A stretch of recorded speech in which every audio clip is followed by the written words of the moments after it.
শুক্রবারের পর শুক্রবার আসে, কোন শুক্রবারে 200 বার কেউ দুরূদ পড়ে না। অথচ আমি তো হুকুম দিছিলাম বন্ধুকে যে উম্মতকে বইয়া দেন শুক্রবারে যেন আপনার উপরে বেশি বেশি দুরূদ পড়ে। আর দুরূদ তো এই জন্যই ছিল যে পলসেরাত পার হবে দুরুদের প্রটোকলে। যার দুরুদ যত বেশি সে পলসেরাত পার হবে তত সহজে। এই জন্য এই উম্মত ডাইরেক্ট জাহান্নামে পড়বে না।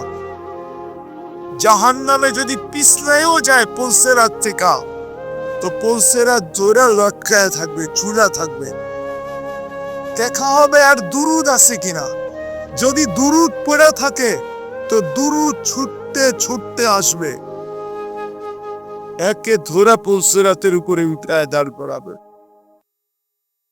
দুরুদ আগে পিছে ডাইনে বামে হইয়া একে পলসেরাত পার করাবে। শুক্রবারে বলছিলেন তো দুরুদ পড়তে, দুরুদ তো পড়ে না।